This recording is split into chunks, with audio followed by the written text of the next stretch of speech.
네, 오늘은 삼성 벽걸이 에어컨 팬 분해 정소 작업을 찍어봤고요. 그 분해하는 영상들이나 뭐 설명 같은 거는 생략하도록 하겠습니다. 뭐 여러 영상에서 그런 거는 이제 다 소개를 했고요. 궁금하신 분들은 저기 화면 상단에 I 표시를 클릭하시면 관련 영상들을 찾아보실 수 있으시니까 뭐 그런 거를 확인해 보시면 되고요. 그 중간중간 필요한 설명이 있으면 나레이션을 하겠습니다.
이 측면 지지대를 제거하고 보통 팬을 빼는데요.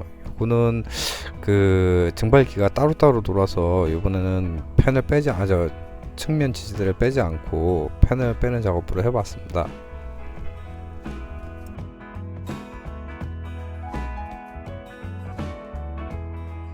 대체로 팬을 빼면 이 이제 본체가 하얀색이면 이 곰팡이가 다 보입니다. 뭐 펜을 빼면 장점이 이제 그런 작업을 할 수 있고, 또 그 전면부가 증발기가 더러워도 이렇게 후면부 같은 경우에는 그렇게 더럽지 않은 경우, 오염이 많지 않은 경우가 많고요.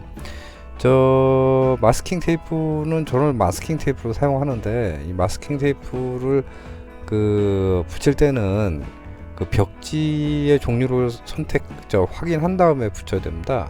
만약에 이제 종이 벽지 같은 경우에는 벽지에다 붙이면 안 되고요. 실크 벽지에나 이제 그 마스킹 테이프를 붙여서 사용하고요. 종이 벽지에다 그 붙여서 사용하면 그 벽지가 찢어집니다. 그러니까 종이 벽지에는 절대 하면 안 되고, 그 실크 벽지에다만 그 마스킹 테이프를 붙여서 합니다.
네, 이 팬을 이제 조립하는데 팬을 빼는 거하고 조립하는 거 하고 이게 이제 간단한 작업이긴 한데 이 방법을 모르면은 문제가 생깁니다. 그래서 뭐 문제가 생기는 부분이 몇 분 있어요. 근데 이런 거를 그 관련 영상 채널에 관련 영상들이 있거든요. 이 펜을 어떻게 빼야 되는지, 조립은 어떻게 해야 되는지, 어떤 점을 주의해야 되는지 이제 그 관련 영상들을 보고 만약에 이제 셀프나 뭐 혹은 뭐 업자인데 이걸 해보고 싶다 하는 분들은 관련 영상들을 확인해 보면 되고요.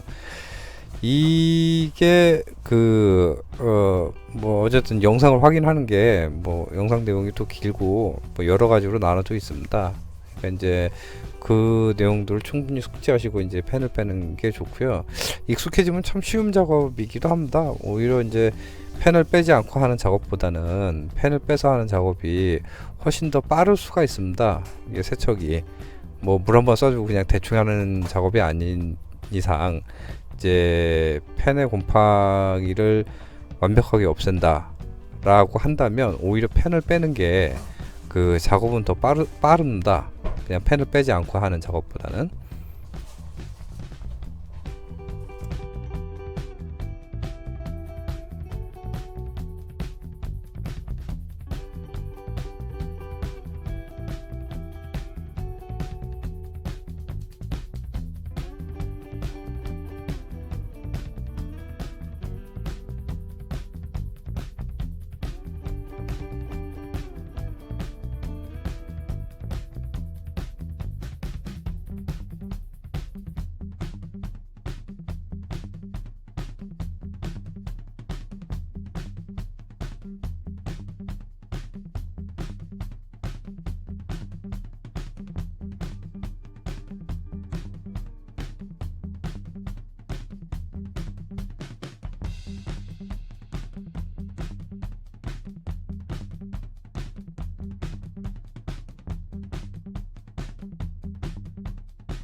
네, 이렇게 해서 이제 벽걸이 에어컨 저게 트라이앵글인가? 뭐 벽걸이 에어컨 팬분해 청소를 마무리하는 거고요. 뭐 특별한 내용은 없습니다. 뭐 LG나 삼성 캐리어나 위니아 뭐 대부분 다 비슷비슷하고요. 근데 이제 주로 하게 되는 게 이제 LG나 그 삼성 같은 제품이 가장 많고요. 또 이제 그 외 브랜드 같은 경우에는 크게 뭐 점유율이 없기 때문에 뭐 실제로 작업하는 양이 점유율대로 나갑니다. 그리고 이제 LG나 삼성을 제외한 그 캐리어나 위니아 같은 경우에는 모양이 특이한 경우가 대부분입니다. 뭐 드레인이 일체형이거나 뭐 그런 경우가 많이 있기 때문에 그런 부분은 좀 주의해야 되고요. 그 에어컨 청소 업체를 고를 때도 뭐 이런 거를 이제 상당히 그 고민들을 많이 하는데 팬분해 작업을 기본적으로 작업하는 곳을 선택을 하시는 게 가장 후회가 남지 않습니다. 물론 이제 뭐 그게 자주 한다 업소 같은 경우에는 저런 작업보다는 그냥 일반 작업하는 게 더 좋고요. 이제 자주 해야 되니까. 근데 가정집 같은 경우에는 그 팬을 빼서 하는 작업을 그 추천을 하고요. 그리고 이게 에어컨 청소가 뭐 해마다 할 필요는 없습니다. 가정집 같은 경우에는 뭐 길게는 뭐 5, 6년에 한 번씩 해도 되고, 아무리 많이 써도 2, 3년 정도니까요. 뭐 업소가 하고 많이 틀리니까. 뭐 이상 그 팬분해 작업 에어컨 청소를 소개했습니다.